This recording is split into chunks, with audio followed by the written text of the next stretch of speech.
First of all, I want to thank everyone for coming, and I want to welcome you to the 11th Annual African Black History Program, where the theme this year is the history of the black vote and black voter suppression.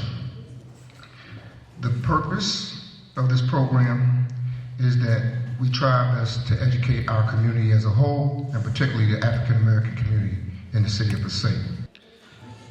So, in saying that, there's a city election here that's coming up for the Board of Education, for mayor, and city council. So Jeffrey Dye, the president of the Community Unity Leadership Council, I'm endorsing from the top down Phil Murphy for governor. I will be running for the city council. Miss Renee Griggs, could you come up here, please? Devon Troxler, could you come up here, please? Devon Troxler, who worked for the Board of Education for 10 years, and his credentials speak for themselves. Renee Griggs, who have been fighting in this community for years, and I know she will continue to fight.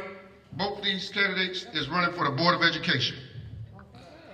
Please give them a hand.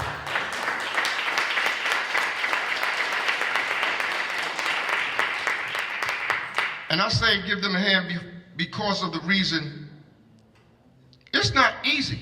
It's not easy to go run for these offices. It's not easy. The fire that we're going to get, the fire we're going to take for choosing to run for these offices. But I commend them for having the courage to take on that endeavor. I truly do. Thank you. And thank you too.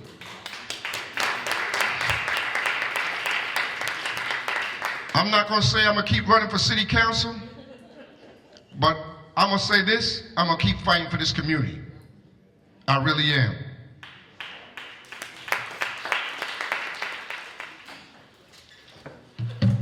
Next speaker I'm going to bring up shouldn't be foreign to anyone here, as he is the mayor of the largest city in the state of New Jersey. And I know he has to get out of here, so Councilman, just hold on one more second. You only got to go across the street. This brother got to cross a couple bridges. So.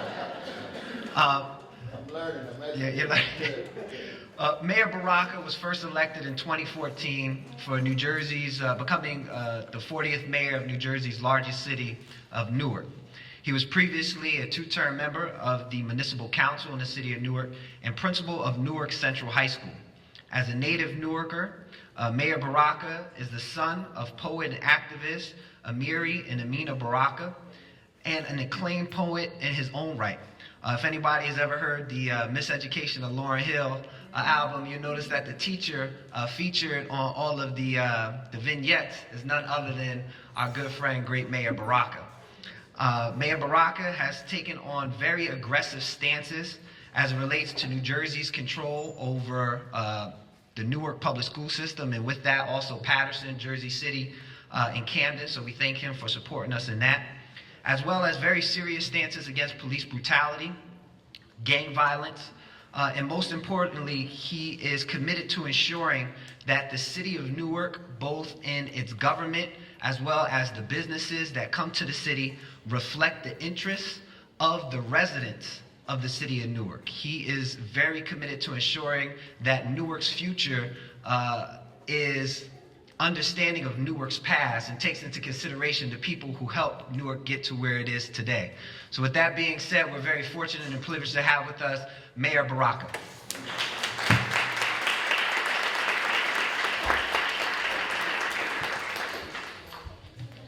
Thank you. It's a privilege to be up here with Senator Cunningham and my colleague over in Hillside, Mayor Garrison, right across the street from us over in the South Ward. You know, they divide us all up, you know. But it's an absolute pleasure. It's my actual first time speaking in Passaic.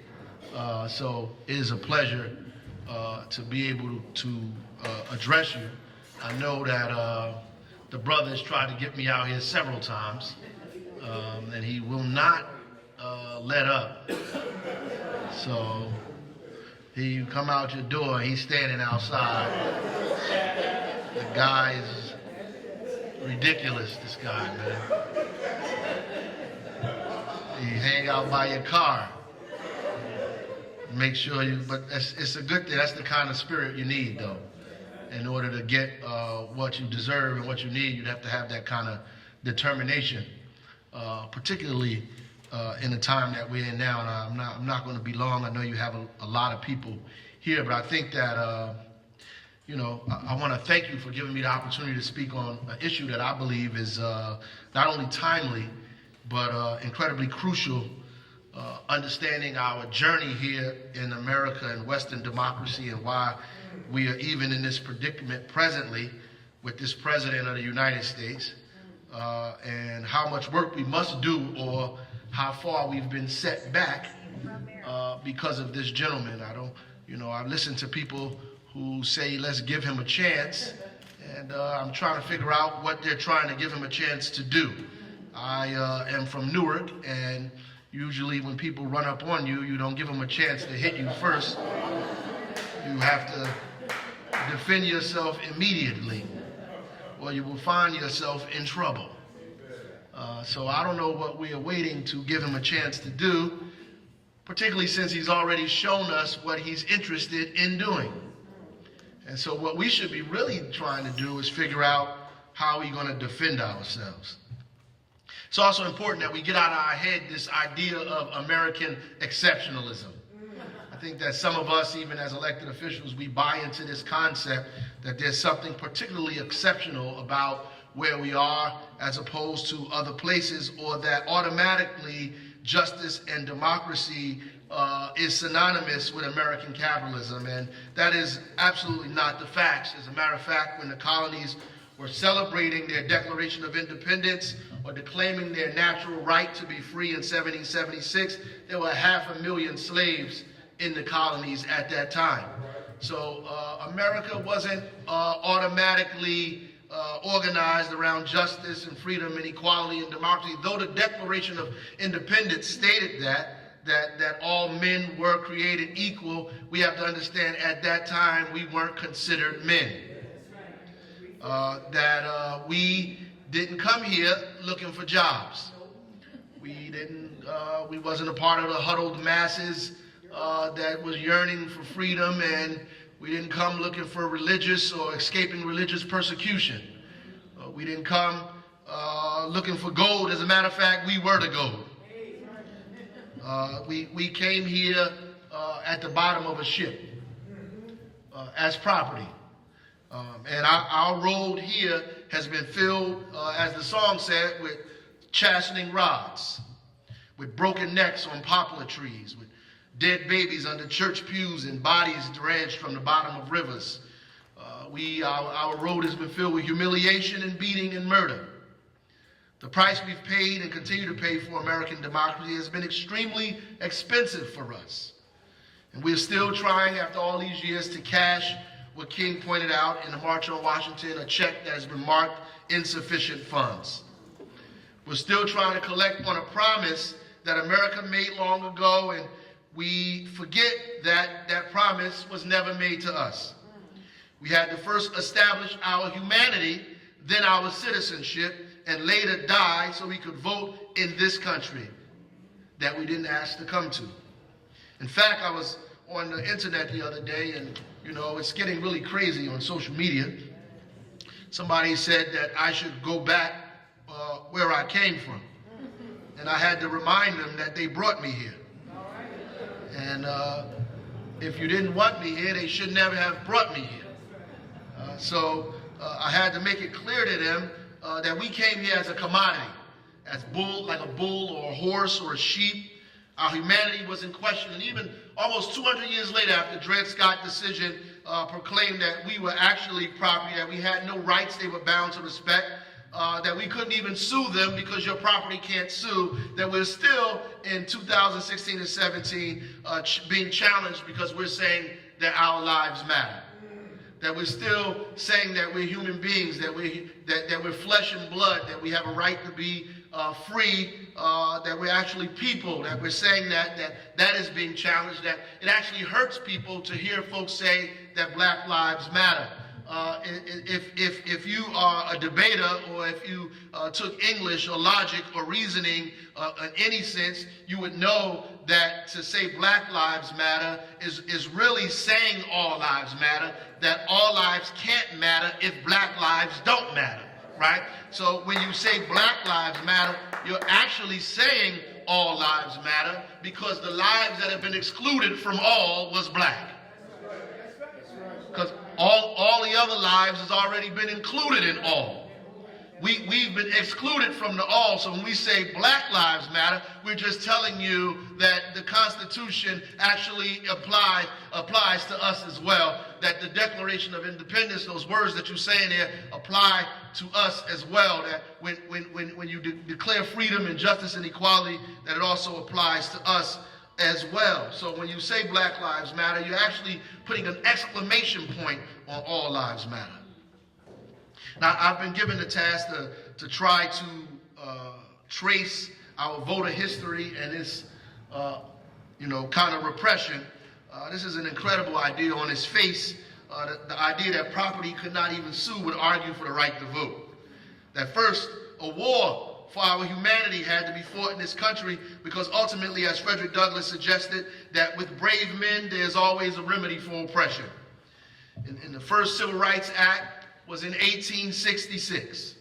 It was overwritten by President Johnson twice, and later became law because of the 14th Amendment during the Reconstruction period, that led to an election of a gentleman named Hiram Revels, who was the first African-American congressman that we had in this country, who replaced the then Mississippi representative, who was the leader of the Confederacy. During Black Reconstruction, as W.E.B. Du Bois calls it, we had 14 Black men in the House, 6 lieutenant governors, over 600 state legislators. One of the most progressive periods that was brought to an end by a compromise in 1877 between Rutherford B. Hayes and Samuel Tilden. And if you listen to that story, I just want you to see how eerie it is similar to what is happening today. That is, as a matter of fact, there were states the electoral votes in a few states were under dispute. States, Louisiana, Florida, Oregon, South Carolina, in dispute about their electoral votes, right? That no one had a majority of the electoral votes. There was a fight over who actually won those states, so those states were in contest. As a matter of fact, the Democrats decided that they would filibuster the Republicans if they try to put Rutherford B. Hayes in office. But we have to make a flip here, because I know some of us are confused because we don't really know the history of these parties in our country. So when I say the Republicans, I mean the Republicans was the party of Lincoln, was the abolitionist party, the party that was against slavery. Then the Democrats was the slavocracy, right? The party of the slave owners who tried to push Samuel Tilden in office, who, by the way, won the popular vote. Who they began to fight because they could not decide who would be the president of the United States, because there was a dispute over these electoral votes. As a result, they made a deal. They met at the Wormley Hotel in Washington, D.C., which, God has a sense of humor, because that hotel was owned by Black people. And they met at the hotel, and at the hotel they made a decision, a deal, a compromise, if you will. There's a lot of compromises that are made. They made a compromise, and the compromise was that they would take the troops out of the South. You have to know that after slavery, right, they had to put the troops in the South to enforce the freedom that just happened after the Civil War. So they made a deal to take the troops out of the South. And after they take the troops out of the South, the Democrats said they would not contest the election of Rutherford B. Hayes, and that they will allow him to become the president of the United States in 1877. This is the first, ladies and gentlemen, the real solid act of our voter suppression, repression in this country. In 1877, they removed the troops, and so they removed the security in those communities, and it completely unleashed terror on our community for the next 100 years. We hadn't seen elected officials of that magnitude not until 100 years later in that period in the South. They took the troops out of it. So what did it mean? All of those people who were elected that I just mentioned were thrown out of there. That was, and we say that's one of the most progressive periods in this country, because out of that you got the 13th Amendment, you had the 14th Amendment, you had the 15th Amendment, and the 14th Amendment is the amendment that they used as the foundation to fight for Brown versus Board of Education. Is the amendment that they used as a foundation to fight for Roe versus Wade. You didn't know that. So the 14th Amendment, which was the progressive radical Reconstruction, because African Americans were in office during that period of time, began to push this country and make it exceptional. It wasn't born exceptional. It wasn't automatically exceptional. It wasn't exceptional because some white folks decided it would be. It was exceptional, became exceptional because we began to fight for democracy in this country, and that democracy was actually given to all Americans and excluded from us. That's right. So, the period at that time was known as the Solid South. It was known as the Solid South because at that time, the slave codes began to spring up. The same codes that they began to use in Hitler's Germany. The same codes that they began to use in the apartheid of South Africa. The slave codes that kept black people close to slavery. That began to keep them close to the institution of slavery. Disenfranchised millions of people in those communities. And we witnessed terror. Not only were we disenfranchised legally, or were disenfranchised from the polls, we witnessed the kind of terror that nobody can speak of in this country for the next 100 or so years. We witnessed serious terror. So when you see the Confederate flag flying on the State House, it's just not a matter of us being angry because of nostalgic reasons or upset because of people's political views. We're angry because it represents terror. As a matter of fact, it represents treason. It represents treason. These people were in rebellion to the Union. They were in rebellion to, they separated themselves from the United States and flew a rebel flag, and the rebel flag for you meant disenfranchisement. It meant the murder of your grandmothers and grandfathers. It meant the terror and crosses being burnt on your lawn, and the Bible being used as your detriment as opposed to your freedom. That's what it meant. So when the Confederate flag is flying, we're opposed to the Confederate flag because we oppose to slavery. We opposed to the Confederate flag because we opposed to white terror and Klan and disenfranchisement. We opposed to all of those things when we say we want the Confederate flag down. And we should not allow them to fly the Confederate flag over our heads. We should not participate in any place where they have the Confederate flag around us. The Confederate flag is a Nazi flag. It's a flag of our enemies. We didn't have to worry about any Muslims terrorizing us. The Klan terrorized us. We didn't have to worry about any foreigners coming over here to terrorize us. Americans terrorized us. We were terrorized by our own countrymen. Our own neighbors terrorized us. That's who the terrorists are for us. The terrorists blew up the church and killed 4 babies in a church. Terrorists did that. The same terrorists who walked in the church in South Carolina and shot them people at Bible study. These are terrorists who did this. These people are terrorists who shot Medgar Evers on his lawn. Terrorists did that. Terrorists killed Goodman, Smyrna, and Cheney. Terrorists blew up buses because people were fighting for the right to vote. Terrorists did these things. These are terrorists who terrorized us for hundreds of years in this country. And the only way we were able to protect ourselves is by electing each other and representing us in office to create laws to protect us. And when they were able to stop us from doing that, they had the freedom to terrorize us for hundreds of years afterwards. It wasn't until 1965 that the Voting Rights Act came about after the march across the Edmund Pettus Bridge. 1965. So if you go from 1877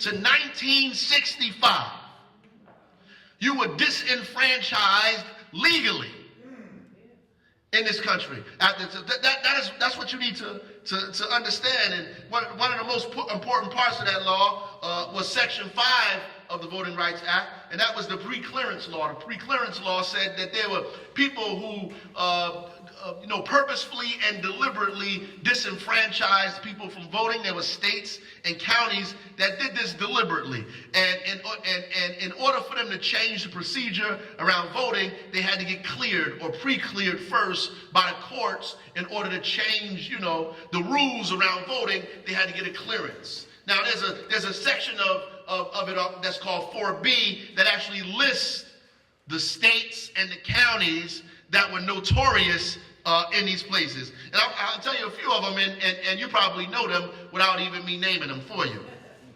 Florida and South Carolina and North Carolina and Alabama and Virginia and Arizona and all of these places. I don't even have to tell you because you know anecdotally the places that were listed on there. So, recently in 2013, and it's unfortunate because most people don't know this, in 2013 in Shelby County versus Holder, the Supreme Court case, they disqualified Section 4B of the Voting Rights Act. And what that said was all of those places that I listed, that they don't have discrimination in those places anymore.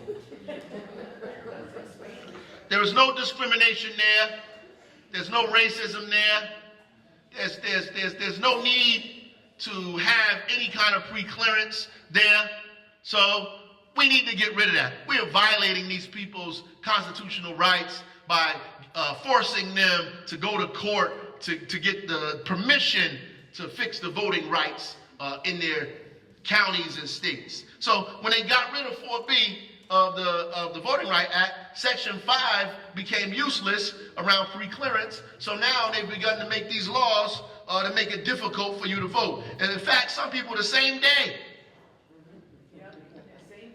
the same exact day that the Supreme Court ruled on this, began to vote to change voting laws. They came up with strict voter ID laws, right?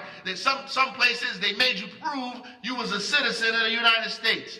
They began to purge voter lists. Hundreds of thousands of names. They began to purge voter lists. They began to do what the senator talked about and start redistricting places and closing certain districts or closing voting booths. So you have one voting booth with more people, which creates longer lines in areas where people have to wait in line for hours and hours and hours and hours. They got rid of early voting, right? So, they got rid of same day voting. They got all of the opportunities that we use to get out to vote and get our folks to vote. They got rid of most of those things, right? So it made it difficult for us to be able to vote. And now all of the media, the only thing they can talk about is Russians. This is what they're talking about. Every time I watch the news, they're talking about the Russians. They're talking about Russians hacked our votes. And, they interfered with democracy. They don't say nothing about Shelby County versus Holder. They talk about the Russians. Do you know these people knew about this Obama coalition a long time ago? They wasn't going to let this happen over and over again. They was afraid that the electorate was changing, that African Americans and Latinos and women and progressive folks were getting together and they were putting together a new kind of electorate, and it was changing the course of elections in this country on a national scale. And young white disenfranchised so-called workers were getting upset because they're seeing the things change before their very eyes. And so they plotted and planned to destroy the Voting Rights Act so they make it difficult for you to be able to vote. And so that now when it's over, on every channel, Fox News, Meet the Press, all these things, they're talking about the damn Russians. And I'm waiting for somebody to get on one of those shows and say the Russians didn't disenfranchise me. The United States Supreme Court disenfranchised me. The Russians didn't make it difficult for me to vote. The Republicans did that. The Russians didn't stop my grandmother from voting, didn't stop those people in Arizona. Thousands of people in Arizona didn't get an opportunity to vote. Thousands of people in South Carolina didn't get an opportunity to vote. Thousands of people in Florida didn't get an opportunity to get out there and vote. And then what the discussion is about, oh, Hillary wasn't a good candidate. The Russians came in and did this. Oh, no, I'm telling you, these people stole a vote right from our very eyes, and we don't even have the courage to talk about the fact that they robbed us completely right in front of our face, and we didn't do a damn thing about it.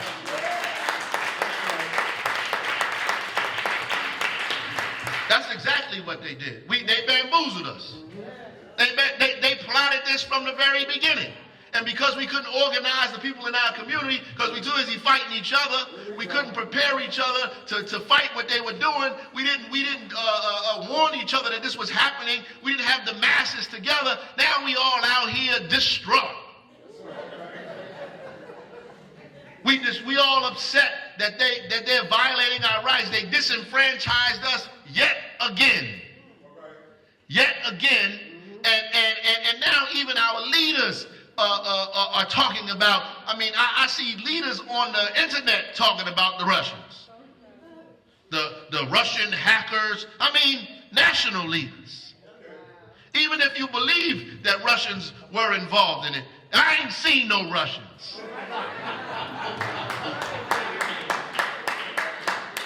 No Russians live in my town. When wasn't no Russians at that Supreme Court debate? They weren't there. That was those people. You can identify them. You know their name. You know their last name. You know where they live at. You can find those people. You can put your finger on those people. See, if you talk about Russia, it becomes this grand kind of scheme, some mysterious kind of surreal thing that took place that we could be debated and talked about over and over again. But when you say, no, you did it, you can identify those people, and then you can actually do something about them who actually disenfranchised you. You can go to them and make them responsible for what you have to do in your community every single day. And that's what we should be talking about. That's what we should be talking about. Our votes were stolen from us. They say, oh, Hillary was a bad candidate. You mean as bad as Donald Trump? She wasn't a good, she was a liar. You mean she was worse than Donald Trump? She lied more than him? We getting fooled by all this stuff that we're talking about, things that really make no sense. That really make no sense, because it doesn't matter, at the end of the day, if we cannot vote, if that coalition is not strong enough, we'll never begin on that course that we was going down. Now, it wasn't a perfect place. We could debate about a million things that we didn't like, that we want to change, that we want to do this, but we can't go backwards. We can't go backwards. We have to go forwards. And so now we have to stop these people from pushing us backwards. We're trying to push forward. Many of us forget history. Yes. That we forget about it. We don't even remember why we sought power anyway. So we're more concerned about position than we are with power. Right. We want to be liked or be friends with people more than we want justice. Agreed. We want to be well regarded or admitted in the circles more than we want liberation. We would hurt each other to preserve our position. We got these positions to help ourselves and make excuses and reasons why we can't help each other. We've been conditioned to find the back door when it ain't none and create one if we can't find it. We would destroy each other's political trajectory because our egos have become greater than our desire to be free. We believe that we have everything because of our hard work, like I said earlier, our individual effort and our resumes. You think Medgar Evers bled to death in his wife's arms in front of his children so you could be the smartest Negro in the room? Or head of your organization representing Negro affairs? or at the Corporation and the Government Affairs Division, making sure we continue a status quo where we get nothing. You believe that our people were water holes and bitten by dogs for you to get in office and get too smart, too good to help your own people out. As a matter of fact, there are folks who you bring with you who make excuses why you shouldn't help black people more than folks who don't even look like you. And the minute you try, they try to make you believe you're doing something wrong, something improper, something that's not supposed to take place. Oh, you're not supposed to be helping those Negroes. You're not supposed to be helping. You're not supposed to help this person and that person and this person. They make you believe that you're doing something wrong because you want folks in there that look like you.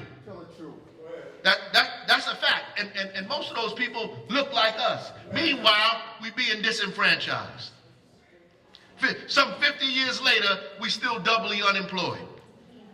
In a vicious cycle of poverty and our children dying in the streets in warlike proportions. Frederick Douglass said at the speech that they asked him to give, about the 4th of July. If you get a chance, you should read it. It is a speech called "What to the Slave is the 4th of July." And I don't mean to mess up your picnic, but I'm just telling you what Frederick Douglass said. He said, at a time like this, scorching irony, not convincing argument is needed. A fiery stream of biting ridicule, blasting reproach, withering sarcasm and stern rebuke. It is not light that is needed, but fire. Not gentle shower, but thunder. We need the storm, the whirlwind, and the earthquake. The feeling of this nation should be quickened.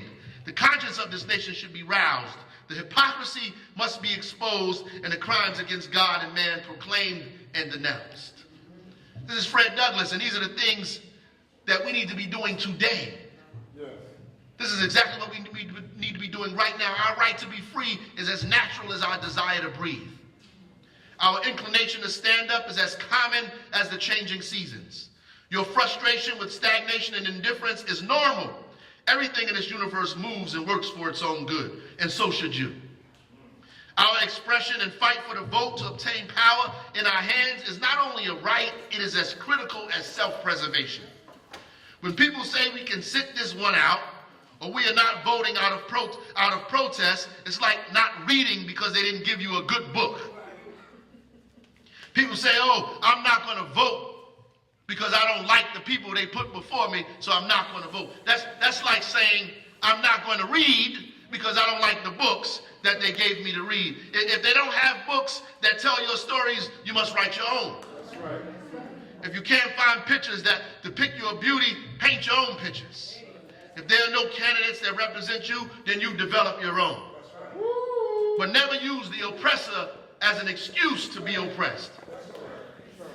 Never use the oppressor as an excuse to be oppressed. Never say, oh, they didn't give me any candidates, so I'm staying home. Negro, what was you doing all of this time when you thought your oppressor was going to provide a candidate for you? You should have been trying to find your own candidates. You should have been trying to organize your own candidates. You should have been trying to put together your own stuff. But we waiting for people to do for us what we should be doing for ourselves. Then we sit around and complain because somebody hasn't done something for us the right way.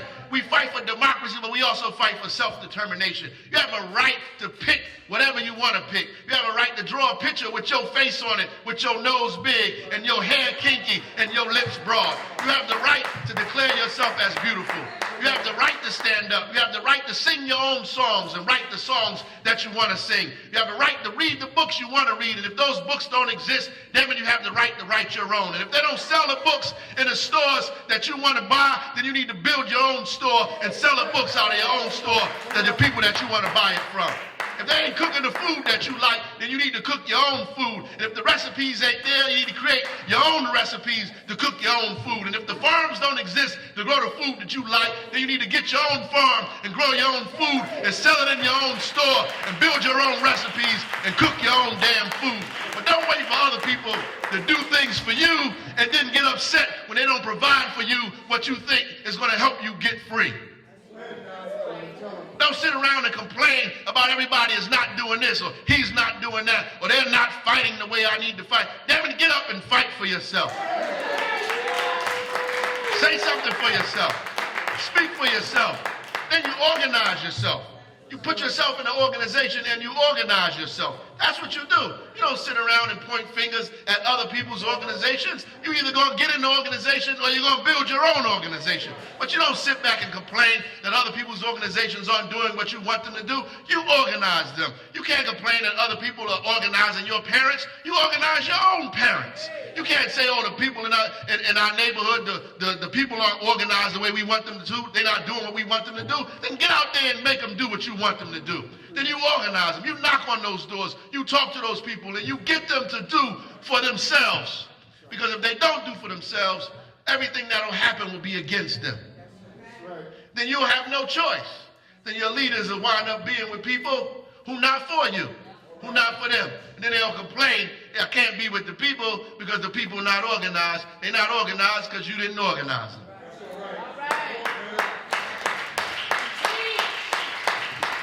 I'm going to close, but, you know, our voting rights are important.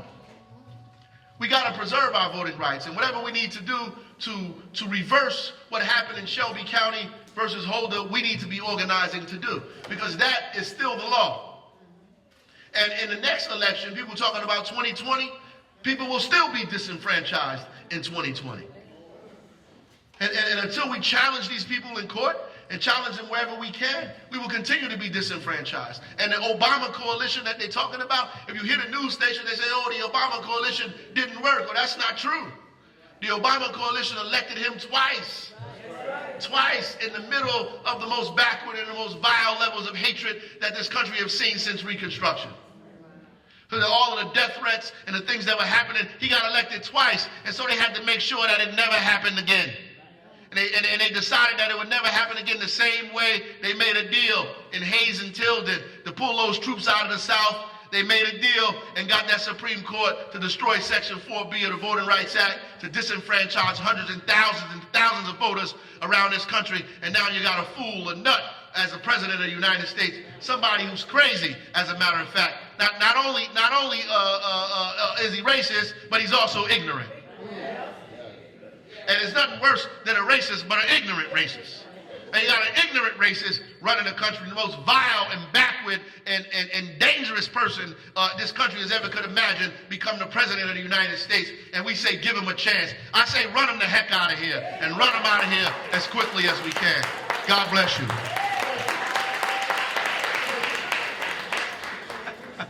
Again, I want to thank you all for coming out this evening. We had some very informative, insightful, and passionate public servants that came before you this evening to talk about a very important topic of the history of the black vote and black voter suppression.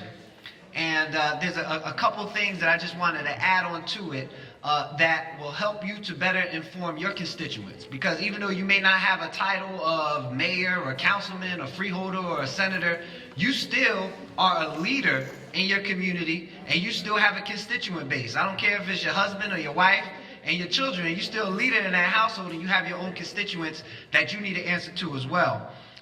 And with that being said, there's 4 offices that I wanted to talk to you about that everybody should know of and what the responsibility is. And that's the office of the city clerk, the office of the county clerk, the board of elections, and the superintendent of elections. Those are the 4 offices that are responsible for the entire election process. Okay, the actual nonpartisan election process. When it's all said and done, those are the people who are responsible for it. The first thing you have is the county clerk. The county clerk is an elected position. They're elected, they're a constitutional office, one of 3 constitutional offices in our national constitution, our state constitution, that says that we have to have this person. And their responsibility is to design the actual voter ballot. What the ballot that you press looks like. That's 1. 2, they're responsible for actually maintaining the voter machines. And 3rd, they have the ability to offer additional absentee voting. They can offer early voting. They could offer, if they wanted to, same-day registration, right? They could offer expanded opportunities for people to vote. That is a position that is, again, elected and is extremely important. When you have to, and now in a lot of places, not like this in Passaic, but in Patterson and throughout the other places, you have the school board election now in November with the general election, okay? If you have a general election for president, as we just had now, and you have all of these different parties, it's not just Democrat and Republican, you got Libertarian, you got Green Party, you got Peace Party, you got Rent Too Damn High Party, you got the Weed Party. I think I'm joking, all them. Those are real parties. They're real parties, and they're on the ballot, and they get top billing. So they get top billing, right? All of the presidents, and you got the United States senators, the United States congressmen, or the governor for that election. Then you have all of the state people, the governor, the assembly, the senate. Then you got the county people, you got the surrogate, the clerk, the sheriff, you got the freeholders. You got the municipal elections in the towns that are partisan. You got the mayor, you got all of the council people. And then somewhere down here, you got the Board of Education. And how's that designed is important because it determines whether or not you're going to have voter suppression or if you're going to have people understanding what the ballots look like. And I think one of the missions of the NAACP, and I'm going to encourage Brother Dye to do this, is to, when the ballots come out, to educate voters on the actual ballot. They mail you a sample ballot to your house. Okay, when they mail you that sample ballot, it's important to understand how many people you get to vote for, right? And again, in our community, it's a little different. You know, I had conversations with some of my Latino brothers, elected officials in the city of Patterson who like the bullet vote. You know, you get 3 options, but they only gonna vote for 1, right? You get 5 options, they only gonna vote for 2, right? We get 3 options, we wanna know if we can vote for 4, right? So we're gonna take advantage of all the options that we have present, and it's important to understand that and to make sure we hold people accountable. And we've been fortunate in our county where we haven't had any funny business going on. But the opportunity exists for funny business to happen. That's been happening in other states that Mayor Baraka talked about, in Arizona, and Florida, and North Carolina, and South Carolina, and stuff like that. We have to ensure that that funny business doesn't happen here in New Jersey and in Passaic County. The next thing is that the superintendent of elections who maintains the voter list. When you register to vote, it goes in a massive book, big paper book. The superintendent holds onto that book. She can, or whoever that superintendent is, decide at any given time to purge the voter list. To go through the voter list and find out who hasn't voted in a general election. And if you haven't voted in 2 consecutive general elections, that means I could take your name off. You're no longer registered to vote. So when you show up to the ballot now, to go vote, even though you still have a right through a provisional ballot, never let them turn you away. You always have the right to vote via provisional. But a lot of people don't know they have the right to vote for provisional. When they go, they don't see their name in the book, they turn around and walk away. So it's important to understand that that person is responsible for that, and you need to vote in every single election. It's a right, it's a privilege, it's something that we got to make sure that we just don't forget about, and we have to preserve it because, again, we haven't had any funny business happen yet in New Jersey, but the opportunity for funny business to happen is there, okay? Again, in this last election, there were a lot of people purged off the voter list. A lot of people purged off the voter list. Talking about the actual absentee ballots or the provisional ballots, that's where the Board of Election comes in. And this is why it's important of which party is in control. Okay, if it's a Democratic Party or if it's a Republican Party. And you can say partisan politics don't matter, but essentially that Board of Election is a group of half Democrats, half Republicans, with the exception of being whatever party is in power gets 1 more vote. Okay? And they look at all of the ballots. They screen all of the absentee ballots, all the vote-by-mail ballots, all the provisional ballots, and they say, I agree with this one, or I don't think the signature matches, so we're going to throw that out. So if you got arthritis that day, or it's cold outside and your hand's not working right, and you signed your T a little different, or you dotted your I with a circle instead of a dot, they could determine to throw your ballot out and your ballot would not count. So it's important to know your rights there, and you have the opportunity as a voter to get a lawyer to ensure that your ballot is counted. And then lastly, you have the city clerk who's responsible for actually counting the ballots when the ballots come in. When all of the machines is done, when it's said and done, it goes over to the city clerk's office, and the city clerk is a person who compiles all of the ballots, and they vote. And I always think it's funny when I look at my Patterson elections, and I'm like, damn, what is going on with the 4th Ward? Why the hell all the votes ain't there for the 4th Ward, Ruby? I wasn't last this time. You wasn't last this time. So we got to make sure, and this is why it's important for candidates as well, because it's hard to take out, not just talking about partisan politics, but who you like, right? Your neighbor, your friend might be running for office or something like that, and you might see that person is losing, and then that 16 votes turn into 10 votes, and if you do that on enough machines, for enough ballots, that can make the difference in a local election, and that's extremely important. We got to make sure that we have people there that's visual and vigilant, and ensuring that all of the votes are counted. So I just again wanted to bring to you those 4 things to take into consideration since we were talking about voting. This evening overall, we've heard from some outstanding speakers who had unique perspectives, and none of this would have been possible without the person who put it together, and that is Brother Jeffrey Dye. Let's put our hands together for Brother Dye.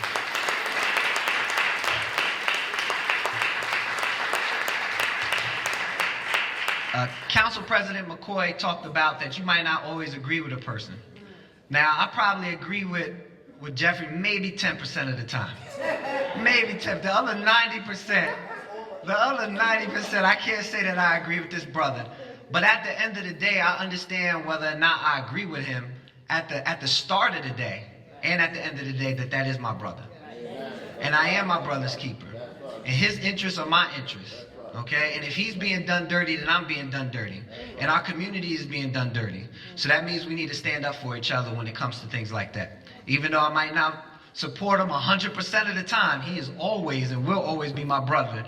And he was worried about me not coming. I said, listen, I know I ain't answer your 50 calls. I said, but I'm going to be there.